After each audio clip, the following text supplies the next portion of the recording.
Welcome to NM classes. मेरा नाम कुलदीप कुमार है। कैसे हैं आप सभी लोग? कोरोना काल में सावधान रहें, घरों पर रहें और अपने लक्ष्य को प्राप्त करने के लिए पढ़ते रहें लगातार प्रिय छात्रों। तो मैंने कल एक प्रश्न भी पूछा था आपसे। कल क्या, वो तो परसों का पूछा हुआ प्रश्न है। उसका प्रश्न क्या था कि हर्षचरित के लेखक कौन हैं? तो उसके प्रिय छात्रों, हर्षचरित के लेखक कौन थे? बाणभट्ट। ठीक है, जो हर्षवर्धन के भी एक उन्होंने दरबारी कवि भी रहे हैं। हर्षवर्धन के बारे में उन्होंने वो लिखा है, इसलिए वो हर्षचरित जो है वो हर्षवर्धन के बारे में लिखा हुआ है, जिसमें हर्षवर्धन के चरित्र के बारे में उल्लेख है। तो अभी तक हमने जो प्रिय छात्रों इसमें हमने जो उल्लेख किया, वो अभी तक हमने वो शकों का और यूनानियों का हमने अभी तक उल्लेख किया। अब और पार्थियन का भी अभी हम उल्लेख कर चुके हैं। पार्थियन प्रिय छात्र कौन थे? पहलव। और उसके बाद जो आए वो कौन थे? कुषाण। तो कुषाणों का जो इतिहास है वह एग्ज़ाम के पॉइंट ऑफ व्यू से भी और प्रिय छात्रों और हमारे ऐसे ही एक नॉलेज के लिए भी बहुत ही महत्वपूर्ण है। तो देखते हैं कुषाणों का क्या था क्या नहीं था, इसमें से प्रश्न बेटा पूछता है। तो कुषाण जो थे वो कौन थे? कुषाणों का जो उल्लेख मिलता है वो यूची जनजाति से मिलता है। ये लोग यूची जनजाति के लोग थे। यूची जनजाति जो देखो बेटा मैंने यहाँ पर लिखा भी है, यूची जनजाति है।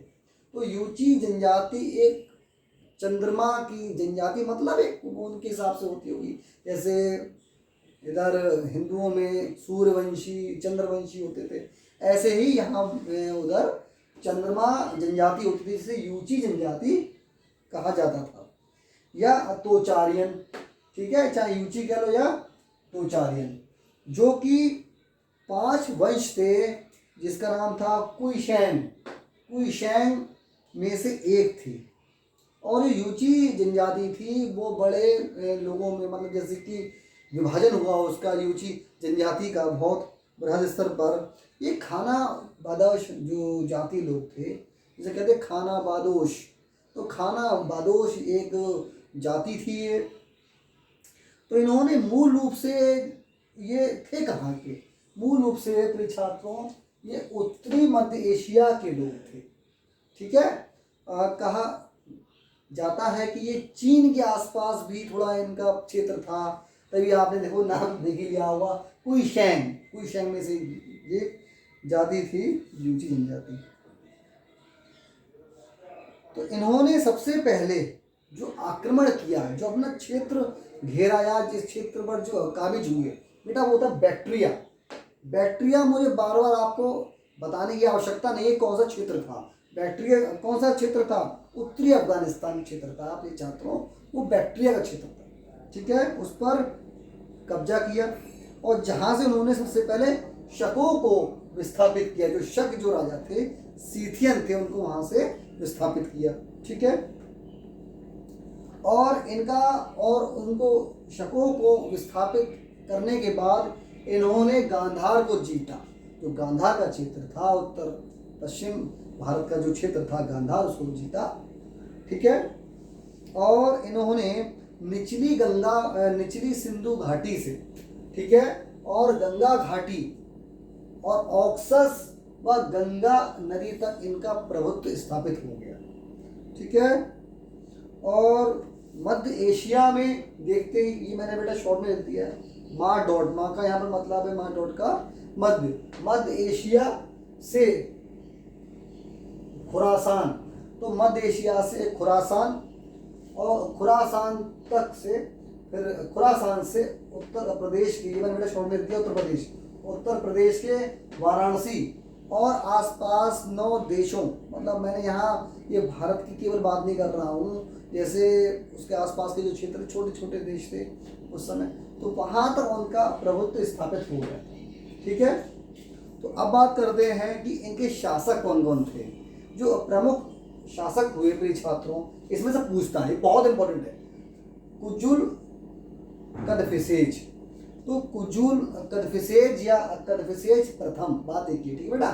तो कुजुल कदफिसेज जो थे इनका शासनकाल 15 ईस्वी से लेके 64 ईस्वी के मध्य तक रहा। और ये कौन थे भाई? ये यूची जनजाति के थे। इन्होंने 5 कुलों को मिलाया, जो यूची जनजाति के 5 कुलों को सम्मिलित किया था और संयुक्त कुषाण साम्राज्य की नींव रखी। ये प्रश्न पूछता है कि किस कुषाण शासक ने तांबे के सिक्के ढलवाए, ये पूछता है। तो बेटा तांबे के जो सिक्के ढलवाए थे वह कुषाण शासक कुजुल कदफिसेज था, ठीक है। ये बेटा मैचिंग में आते हैं, ठीक है। तो तांबे के सिक्के ढलवाने वाला कौन सा शासक था? कुजुल कदफिसेज। अच्छा, और इन्होंने क्या किया? रोमन जो सिक्के होते थे जिन्हें कहते थे औरई, रोमन जो औरई प्रकार के सिक्के थे उनको भी इन्होंने ढलवाया था, उसकी नकल रखी थी, ठीक है। ठीक, और इसलिए कि उन्होंने ये साबित किया कि भारतीय उपमहाद्वीप पर उनका शासनकाल है या शासन चल रहा है बड़ा अच्छे से, ठीक है। वो इन्होंने रोम को, मतलब जो इटली है, रोमन जो रीजन था उसको दर्शाने के लिए उन्होंने किया था, ठीक है। तो उसके जो सिक्के हैं कुजुल कदफिसेज के, कुषाणों के, वो छात्रों आपके ये देखिए, ये बौद्ध धर्म से संबंधित हैं, ठीक है। ये बौद्ध धर्म से जुड़े हुए थे और इनका जो क्षेत्र था वो हिंदू कुश के दक्षिण से ये सिक्के प्राप्त हुए। जो बेटा ये सिक्के मिले हैं वो हिंदू कुश पर्वत के दक्षिण क्षेत्र से ये सिक्के प्राप्त हुए हैं और वहीं से इनके बारे में जानकारी भी मिलती है, ठीक है। ये पूछता कि किस शासक ने धर्मथिडा और सचा धर्मथिडा की उपाधि अपनाई? ये बेटा प्रश्न आ चुका है। तो इसका था कि जो कुजुल कदफिसेज थे, कुजुल कदफिसेज, इन्होंने धर्मथिडा और सचा धर्मथिडा की उपाधि अपनाई थी, ठीक है। अब दूसरे जो शासक हुए हैं उनका नाम है वीम कदफिसेज। क्या लिखा है बेटा? वीम कदफिसेज या कदफिसेज द्वितीय या विमा कदफिसेज, ठीक है। ये तीनों में से कोई एक भी नाम आ सकता है और ये तीनों नाम जो है वो एक ही शासक के हैं। और ये कौन थे? ये बेटा जो थे वो कुजुल कदफिसेज के पुत्र थे। कौन? विमा कदफिसेज, ठीक है। अच्छा, इनका शासनकाल क्या था? 64 ईस्वी से लेके 78 ईस्वी तक इनका शासन था। लगभग 14 साल इन्होंने शासन किया। ये कौन थे भाई? कुजुल कदफिसेज का ये पुत्र थे, विमा कदफिसेज या वीम कदफिसेज। तो इन्होंने शुरुआत में तो अपने पिता के साथ सह शासक के रूप में कार्य किया, शासन किया। बाद में ये बाद में ये अपने पिता से बिल्कुल अलग हो गए और इन्होंने स्वतंत्र रूप से भी शासन किया बाद में, ठीक है। और इन्होंने क्या किया? जो पार्थियन शासक थे उनको गांधार में हराया और गांधार से उनको विस्थापित कर दिया, ठीक है। और उसका जो साम्राज्य था वीम कदफिसेज का, वो मथुरा तक फैल गया था। मतलब कहाँ से आप देखो, बैक्टीरिया से कहाँ तक पहुँच गई है? मथुरा तक आ गए, उत्तर भारत में, ठीक है। उसके बाद ये प्रश्न बेटा बहुत बड़ा इसमें आ चुका है, मैचिंग में आता है। ये क्या है कि वह कौन सा शासक था जिसने बड़ी संख्या में सोने के सिक्के जारी किए थे? सबसे पहले किसने जारी किए थे? यूनानियों ने।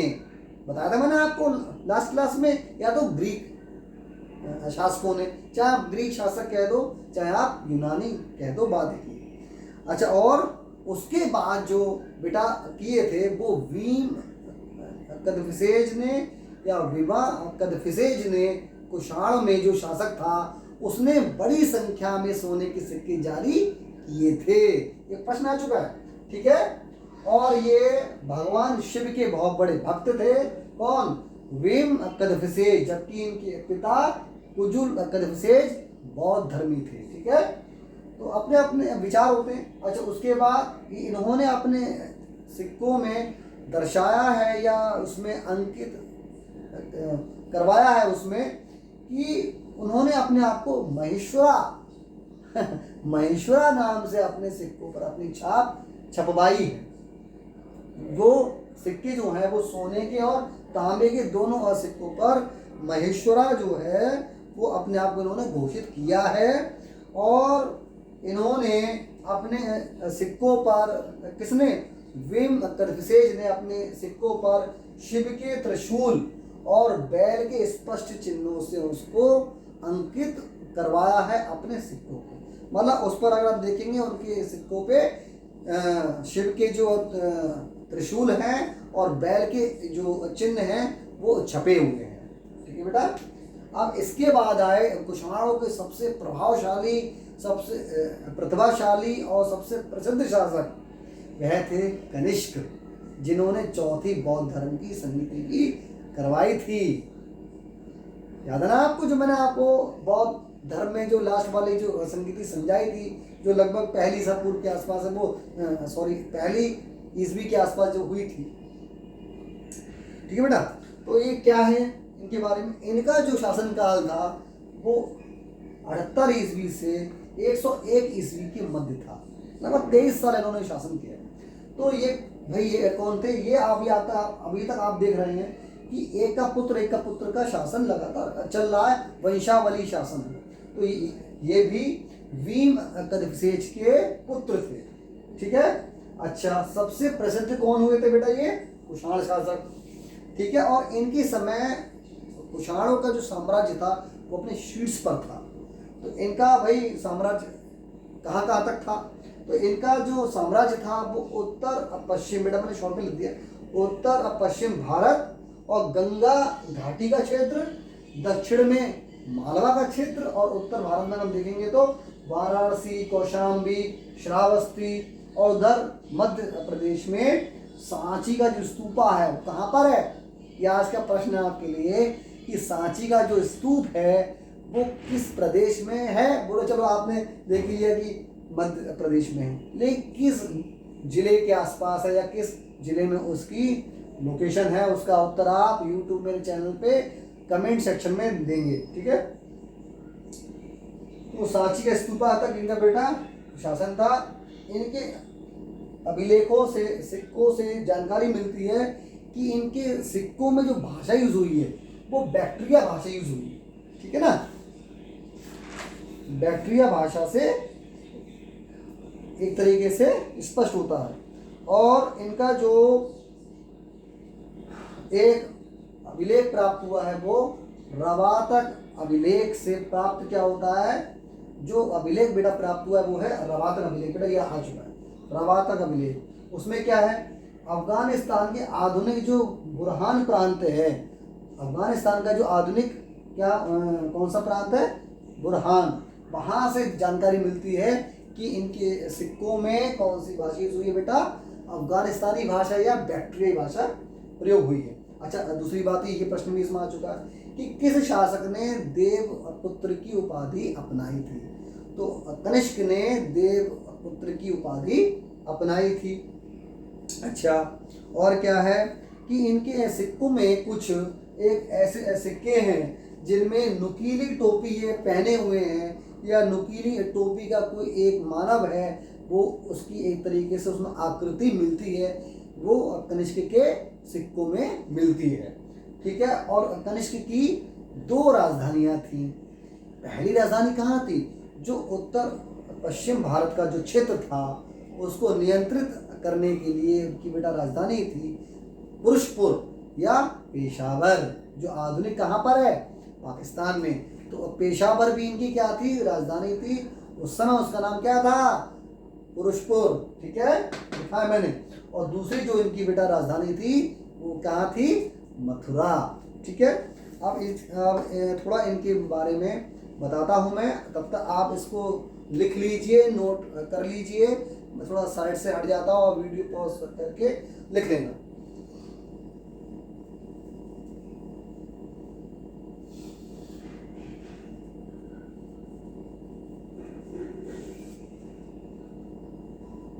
इतना समय तो बेटा आपके लिए सफिशिएंट है कि वीडियो पॉज करके आप लिख सकते हैं। तो मैं इसको जो थोड़ा ऊपरी हिस्सा उसको रफ कर देता हूँ, क्योंकि आज हम कुषाण शासन को जो उनका एग्ज़ाम के पॉइंट ऑफ व्यू से वो समाप्त कर देंगे। कोशिश तो मेरी यही रहेगी जिससे कि आपका जो एग्ज़ाम है तब तक आपकी पूरी जीएस कराने का मैंने जो दायित्व लिया है उसका मैं भरपूर प्रयास करता रहूँगा कि आपका पूरा जीएस हो जाए। इसमें हिस्ट्री, पॉलिटी, इकोनॉमी, ज्योग्राफी है। अब बेटा ये जो हिस्ट्री पढ़ा रहा हूँ मैं पूरा पीएससी स्तर, यूपीएससी के प्रीलिम स्तर तक का मैं करा रहा हूँ, तो बेटा समय तो इसमें लगेगा, लेकिन हाँ इतना इसमें आप श्योर हो जाओगे कि आपके प्रश्न इनसे बाहर 1% आने की उम्मीद हो सकती है। 99% संभावना यही रहेगी कि इसमें से आपको प्रश्न के उत्तर मिलेंगे। मैंने काफ़ी इसमें बेटा शोध किया है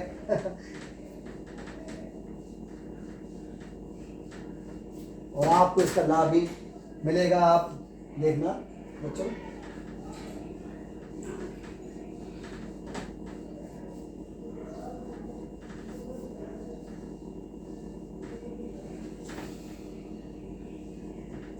ठीक है, तो अभी तक हमने क्या देखा कि इनकी दो क्या थी बेटा, राजधानी थी। तो पहली थी पुरुषपुर या पेशावर। ठीक है, तो यहाँ से क्या क्या भाई मिला है, यहाँ कनिष्क ने पुरुषपुर में बुद्ध के अवशेषों को रखने के लिए विशाल स्तूप का निर्माण करवाया है। तो जो बुद्ध के जो अवशेष हैं ये भी बहुत बड़े बौद्धिस्ट थे। महायान को इन्होंने, महायान शाखा जो बौद्ध धर्म की है उसको संरक्षण दिया। उसके बाद कौन से शासक थे, हर्षवर्धन, उन्होंने भी महायान बौद्ध धर्म को संरक्षण दिया। तो बुद्ध के अवशेषों को रखने के लिए, ठीक है, इन्होंने विशाल स्तूप का निर्माण करवाया था। और बेटा स्तूप कहाँ पर था, पेशावर। ठीक है, और इस स्तूप को देखने के लिए फाहियान आए थे। फाहियान कब आए थे, 5वीं शताब्दी के आसपास। ठीक है बेटा, और फाहियान बता देता हूं मैं आपको, जो गुप्त काल था उस समय जो चंद्रगुप्त द्वितीय थे तो उनके समय आए थे फाहियान। ठीक है,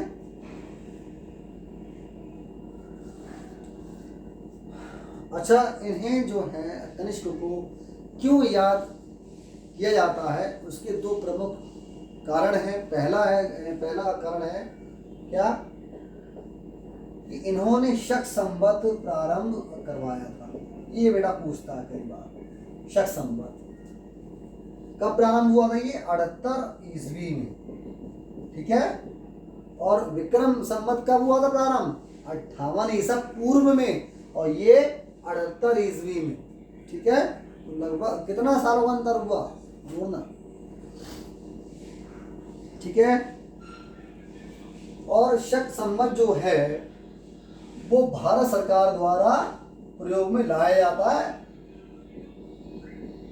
भारत सरकार द्वारा कैलेंडर में प्रयोग होता है, कौन सा, शक संवत। ठीक है, और दूसरा कारण क्या है, इन्हें याद करने के लिए क्या किया था इन्होंने, कश्मीर में कुंडलवन जो क्षेत्र था वहाँ बौद्धों की चतुर्थ बौद्ध संगीति का आयोजन करवाया था कनिष्क ने।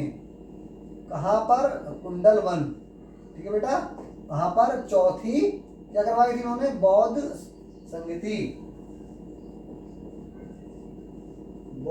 संगीति का आयोजन करवाया था। और इसकी अध्यक्षता किसने की थी, उसकी अध्यक्षता बेटा की थी वसुमित्र ने।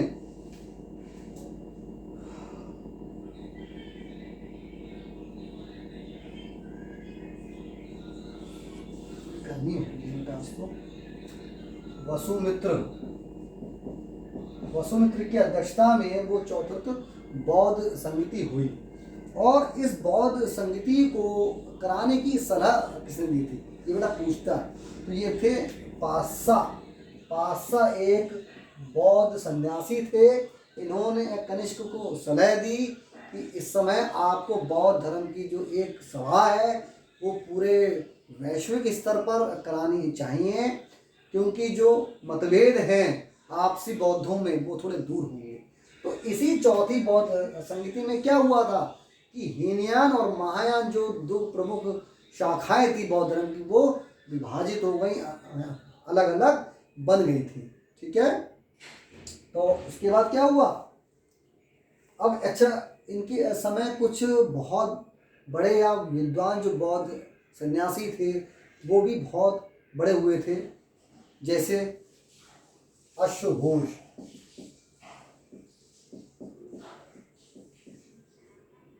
अश्वघोष जो हैं वो कनिष्क के समय के ही हैं। इन्होंने क्या बेटा लिखी है, बुद्ध चरित्र। ये बहुत बड़ा ग्रंथ इन्होंने लिखा है, बुद्ध चरित्र। ठीक है, ये क्या है, ये भगवान बुद्ध की पवित्र जीवनी है इसमें। और दूसरी क्या लिखी इन्होंने, अश्वघोष ने, इन्होंने बेटा लिखा है सौंदर्य नंद। ये पूछता है एग्जाम में, ये तो अब खैर आ चुका है, सौंदर्य नंद। और ये जो इन्होंने ग्रंथ लिखा है सौंदर्य नंद, वो संस्कृत में लिखा है। ठीक है, संस्कृत भाषा में इन्होंने लिखा है सौंदर्य नंद। दूसरे हुए चरक। चरक भी इन्हीं के समय के, जैसे इनके समय के थे अश्वघोष। तो चरक ने क्या लिखी है, चरक संहिता। चरक वही कौन थे, बहुत बड़े चिकित्सक थे चरक, जिन्हें क्या कहा जाता है, आयुर्वेद के पितामह। इन्हें आयुर्वेद के पितामह की संज्ञा दी जाती है, किनको, चरक को। ठीक है, और इन्हें सश्रुत का भी उल्लेख किया। ठीक है, सश्रुत। तीसरे हुए वसुमित्र। वसुमित्र ये कौन थे भाई, ये बेटा एक प्रतिष्ठित दार्शनिक थे, जिन्होंने बौद्ध दर्शन के विश्वकोश महाविभागा का लेखन किया है। इन्होंने महाविभागा का लेखन किया है। ये क्या है, ये बौद्ध दर्शन का एक विश्वकोश है, बौद्ध दर्शन का विश्वकोश। ठीक है, कौन थे बेटा, वसुमित्र। उसके बाद थे बहुत प्रसिद्ध नागार्जुन। नागार्जुन को क्या कहा जाता है, भारत का आइंस्टीन। क्या कहते हैं बेटा इन्हें, भारत का आइंस्टीन। बहुत इंपॉर्टेंट है ये नागार्जुन, भारत का आइंस्टीन।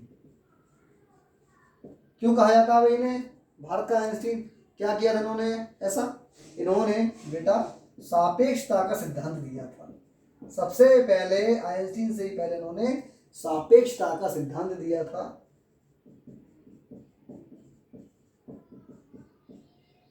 ठीक है, जिसे क्या कहते थे, प्रज्ञा परमिता सूत्र। ये पूछता है, प्रज्ञा परमिता सूत्र का प्रतिपादन किसने किया था, तो नागार्जुन ने किया था। ठीक है प्रिय छात्रों, और इन्होंने, और ये जो थे नागार्जुन, ये महायान के बहुत बड़े अनुयायी थे। महायान जो शाखा है उनके बहुत बड़े महान संरक्षक भी रहे और प्रतिपादक भी रहे। ठीक है, किसके मैं लिख देता हूँ, महायान। कह सकते हैं कि महायान जो शाखा का एक तरीके से इन्होंने, जो बाद में जो हीनयान और महायान अलग अलग जो हुई हैं शाखाएं, उसमें महायान का जो सबसे ज़्यादा मेन रोल था वो महायान के लिए, महायान को बनाने के लिए वो नागार्जुन का था। ठीक है, ये माध्यमक शून्यवाद संप्रदाय के रूप में भी इनको जाना जाता है। शून्यवाद के संप्रदाय के रूप में या माध्यमक के संप्रदाय के रूप में भी ये जाने जाते हैं। कौन, नागार्जुन। ठीक है, जो शून्यता या रिक्तता पर केंद्रित था, जो रिक्तता या शून्यता पर केंद्रित था। एक और थे इनके बड़ा प्रसिद्ध, वो थे एजिलॉसिस, सॉरी एजिस्लॉस, ठीक है, राइट, एजिस्लॉस। तो एजिस्लॉस कौन थे भाई? ये यूनानी अभियंता थे। कौन थे ये? एजिस्लॉस, यूनानी अभियंता। अभियंता कौन होते हैं भाई?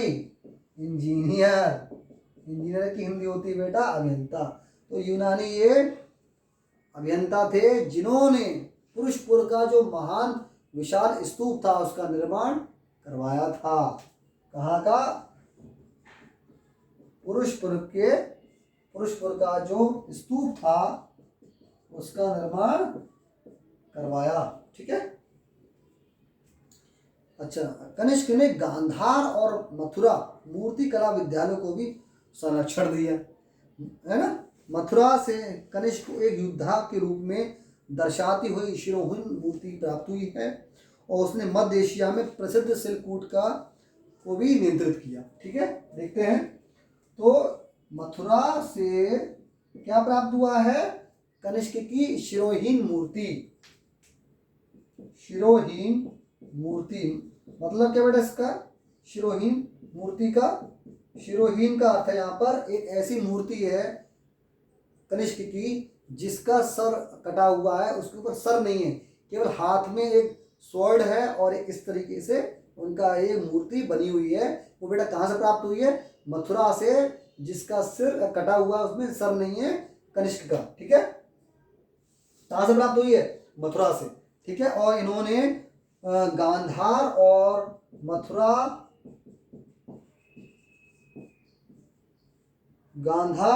मथुरा मूर्ति कला विद्यालयों को संरक्षण दिया है। मूर्ति कला जो विद्यालय थे उनको बेटा संरक्षण दिया है। किसने? कनिष्क ने। महत्वपूर्ण है। और इन्होंने प्रसिद्ध जो सिल्क रूट था उस समय उसको भी संरक्षण दिया। वो सिल्क रूट कभी कभी एग्जाम में पूछ लेता है कि उसका रूट क्या था, देखते हैं। तो उसका बेटा रूट था वो चीन से वो मध्य एशिया, ठीक है। फिर कहाँ जाता था वो? बैक्ट्रिया मतलब अफगानिस्तान। तो पूछता है बेटा सिल्क रूट एग्जाम में, और सेम क्रम यही होता है, चीन, मध्य एशिया, अफगानिस्तान, फिर ईरान, ठीक है। उसके बाद पश्चिमी एशिया अर्थात रोमन साम्राज्य तक, पश्चिमी साम्राज्य तक इनका सिल्क रूट था। कहाँ से होता बेटा प्रारंभ? ये चीन से मध्य एशिया, फिर मध्य एशिया से बैक्ट्रिया मतलब अफगानिस्तान, फिर ईरान, फिर आखिर में पश्चिम एशिया के जो देश थे जिसमें रोमन साम्राज्य था, वहां तक सिल्क रूट को इसने नियंत्रित किया था। किसने? कनिष्क ने, ठीक है। कनिष्क के सिक्कों पर भारतीय शिव और बुद्ध के रूपांकन प्राप्त होते हैं। किन किन के? शिव के। मैं बेटा इसको आप चाहो लिख लो, नोट कर लो, तो मैं थोड़ा साइड से हट जाता हूँ और आप वीडियो को पॉज करके आप लिख लेना। ये बेटा बहुत महत्वपूर्ण है, ये सारा इंपॉर्टेंट है, ये एग्जाम में कहीं ना किसी प्रैक्टिस सेट में पूछ चुका है, ठीक है। आप लोग लिख लो।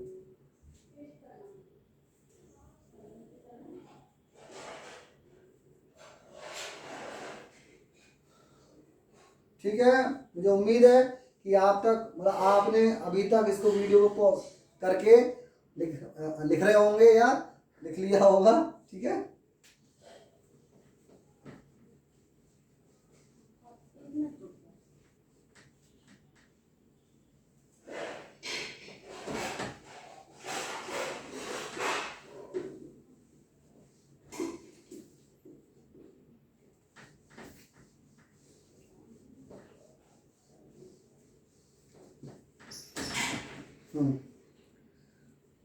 तो कनिष्क के जो सिक्के थे उन पर शिव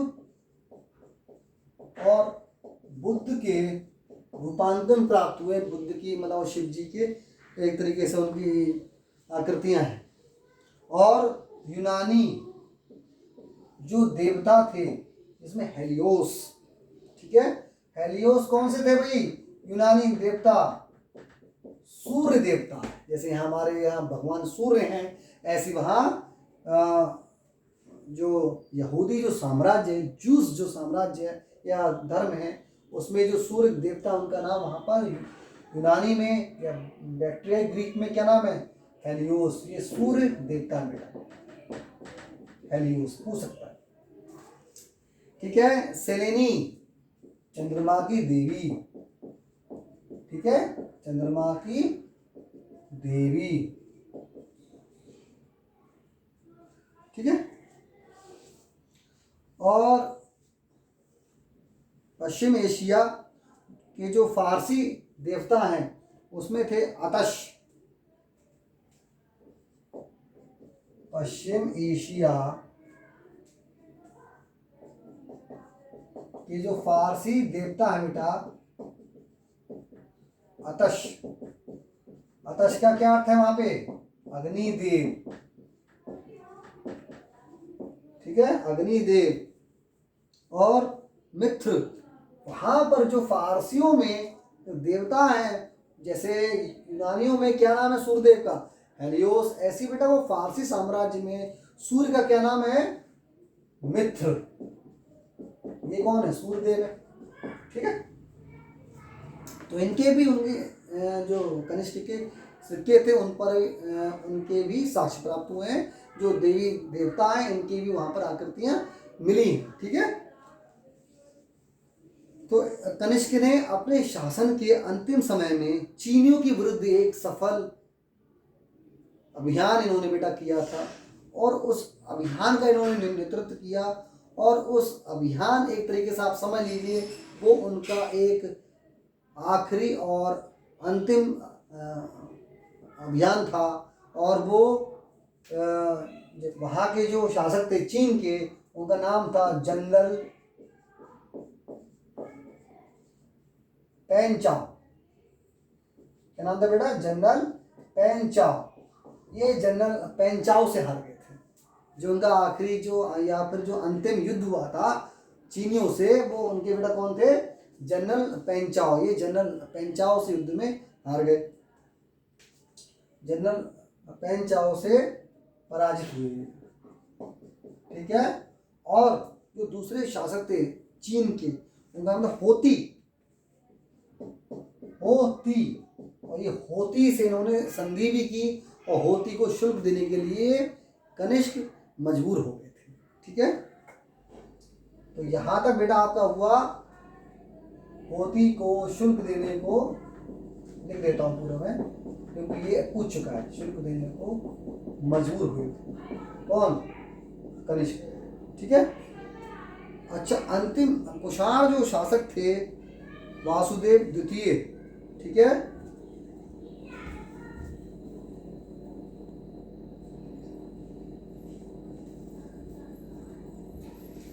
सॉरी बेटा, वो जो अंतिम जो कुषाण शासक थे वासुदेव द्वितीय, उनके बारे में मैं आपको बता देता हूँ, क्योंकि फिर इसके साथ ही हमारा जो कुषाण जो वंश है या कुषाण जो शासन है, साम्राज्य है, वो बेटा समाप्त हो जाएगा, ठीक है। आखिरी कौन थे? वासुदेव द्वितीय, ठीक है, अंतिम कुषाण शासक कौन थे बेटा? वासुदेव द्वितीय। अच्छा, कनिष्क के बाद जो उत्तराधिकारी हुए वो कुछ ज़्यादा इतने प्रतिभाशाली या इतने जो कहे जाए महत्वाकांक्षी नहीं थे। कनिष्क ज़्यादा महत्वाकांक्षी थे जो अन्य शासक हुए उनके अपेक्षा, ठीक है। तो उसमें बेटा कौन से हुए थे? वशिष्ठ, ठीक है, वशिष्ठ, भूविष्ठ। इतना खैर महत्वपूर्ण नहीं है, लेकिन फिर भी मैं बता देता हूँ कि आपको एक बेसिक नॉलेज तो होनी चाहिए। और दूसरे हुए कनिष्क द्वितीय, ये बेटा पूछ चुका है। कनिष्क द्वितीय एक ऐसे शासक थे जिन्होंने कैसर की उपाधि धारण की थी। कैसर की उपाधि क्या की थी इन्होंने? धारण। किसने? कनिष्क द्वितीय ने, ठीक है।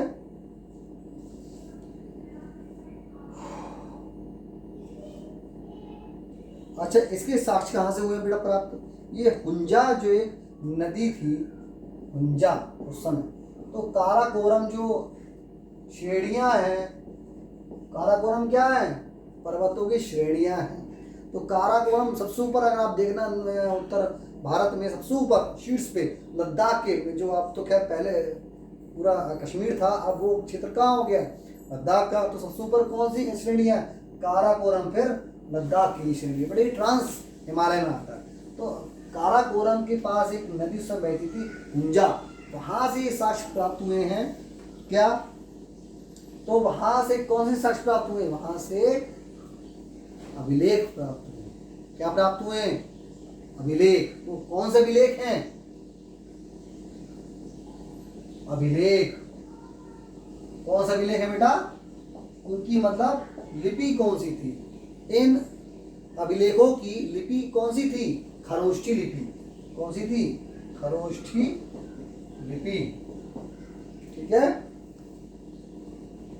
तो देखते हैं हम कि तीसरी शताब्दी के आरंभ में कुषाण सत्ता का एक तरीके से पतन आरंभ हो गया था और अफगानिस्तान व सिंधु के पश्चिम क्षेत्र में कुषाण साम्राज्य का स्थान सस्सानी सत्ता ने ले लिया। तो कुषाण साम्राज्य का जो स्थान ले लिया बेटा, वो सस्तानी साम्राज्य ने ले लिया। ये सस्तानी साम्राज्य भी क्या था? ये बेटा ये लोग थे ईरानी, जो ईरान के जो शासक थे, पारस के जो शासक थे, उन्होंने उनका स्थान ले लिया सस्तानी साम्राज्य में। ठीक है। हालांकि बाद में कुछ बचे हुए क्षेत्र रह गए थे जिन पर आखिर समय तक कुषाण साम्राज्य चलता रहा। वो कौन कौन से थे? लगभग चौथी शताब्दी के आसपास। ठीक है। वो बेटा क्षेत्र था काबुल घाटी। ये अफगानिस्तान का क्षेत्र था कपीसा, बैक्ट्रिया, कपीसा और बैक्ट्रिया क्या है? उत्तरी अफगानिस्तान। यहां तक इनका जैसे ये लोग टिके रहे थे। ठीक है। हुआ क्या? जैसे ही कुषाणों का पतन हुआ तो वहां और कौन कौन से जो शासक थे वो वहां पर आ गए थे बेटा। तो उसमें थे पश्चिमी और मध्य भारत में देखेंगे तो शक छत्रप फिर से आ गए थे। अब शक छत्रप आ गए थे। एक तरीके से जो सीथियन के सामंती थे उनका प्रभाव फिर से जागरूक, मतलब फिर से शुरू हो गया था। उनका क्या प्रभाव या उनका जो राज क्षेत्र था फिर से वहां पर स्थापित हो गया। किनका? सीथियन छत्रपों का। तो सीथियन छत्रप फिर से आ गए, सीथियन छत्रप। ठीक है। और भरतपुर अलवर क्षेत्र में अर्जुनायन आ गए। भरतपुर और अलवर क्षेत्र में कौन आ गए? अर्जुनायन। ये भी एक जनजाति थी, अर्जुनायन। ठीक है। और पंजाब और राजस्थान से जुड़े कुछ इलाकों में मालवा जनजाति आ गई थी। जो आपने देखा होगा कि मालवा का पठार है या मालवा प्लेन्स है, तो वो मालवा कहाँ से आया? मालवा जनजाति से आया। तो राजस्थान और पंजाब, तो राजस्थान और पंजाब में एक जनजाति आ गई मालवा। तो बेटा मालवा जनजाति का भी वहां पर प्रभुत्व स्थापित हो गया कुषाणों के पतन के बाद। ठीक है। और पूर्वी पंजाब में और उत्तर प्रदेश व राजस्थान से लगे क्षेत्रों में यौधेगण कौन से आ गए? यौधेगण जनजाति आ गई। ये भी, ये कहाँ थी? पूर्वी पंजाब और उत्तर प्रदेश और राजस्थान से सटे कुछ क्षेत्र थे जहां पर बेटा यौधेगण जनजाति के लोग आ गए। उनके एक तरीके से उनकी सेना वहां पर आ गई और वहां पर स्थापित हो गई। और आखिरी क्षेत्र था पद्मावती क्षेत्र। पद्मावती क्षेत्र भाई ये कौन सा था?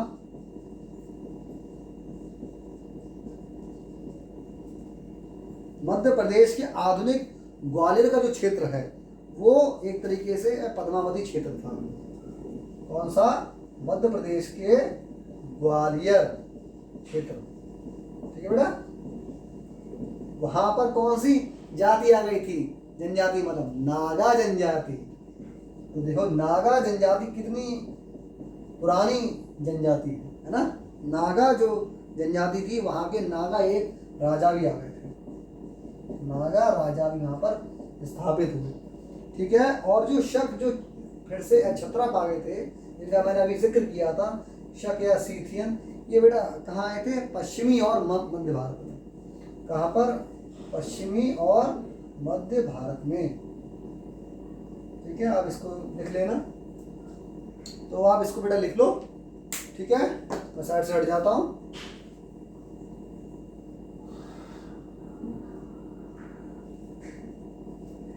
तो ठीक है, आप वीडियो को पॉज करके आप लोग लिख लेना। इसके साथ ही कुषाण जो साम्राज्य है वह समाप्त होता है। तो बेटा अब तक हमने क्या क्या इसमें पढ़ लिया? इसमें बेटा हमने यूनानी, फिर शक, पहला और आखिरी जो शासक थे कुषाण, उनके बारे में हमने अब तक अध्ययन कर लिया। अब इसमें बेटा कुछ शक क्षत्रप बचे हुए हैं जो कि बहुत महत्वपूर्ण है, उसमें से प्रश्न आते हैं। और कई जो प्रीवियस ईयर के जो एग्जाम हुए हैं उसमें आप देखना कि शकों के जो क्षत्रप हुए उसमें से बेटा प्रश्न कई बार आए। इसमें नहपान है, भूमाका है, रुद्रदामन प्रथम है, तो इसमें से प्रश्न आए। और अक्षरता वगैरह है, कर्दमक है, उसमें से बेटा प्रश्न आए। बताऊंगा मैं आपको मैं नेक्स्ट क्लास में। और नेक्स्ट क्लास में मुझे उम्मीद है कि ये जो चैप्टर है पूरा, जो 200 ईसा पूर्व से लेके 200 ईस्वी तक का जो पूरा जो इसमें शासक हुए हैं आपके यूनानी और कुषाण तक, तो उनका पूरा मैं नेक्स्ट क्लास में पूरा फिनिश करवा दूंगा। और आपका जो भी डाउट्स हैं, जो भी क्वेश्चंस हैं, वो आप मुझसे मेरे यूट्यूब चैनल का जो है NM क्लासेस, उसमें आप पूछिए, ठीक है। बेफिक्र होके, अनडाउट होके बिल्कुल भी। तो ठीक है, thank you for watching NM classes. मेरी क्लास को बेटा शेयर कीजिए, ज़्यादा से ज़्यादा सब्सक्राइब करिए उसको, और लाइक कीजिए और कमेंट दीजिए और पढ़िए बस मेहनत से। बस मेरा आपको गुरु मंत्र बेटा एक ही है कि जो मेहनत करता है उसके लिए देर सवेर सफलता मिलती ही मिलती है, ठीक है बेटा। तो ठीक है, कीप वॉचिंग NM क्लासेस। नमस्कार प्रिय छात्रों।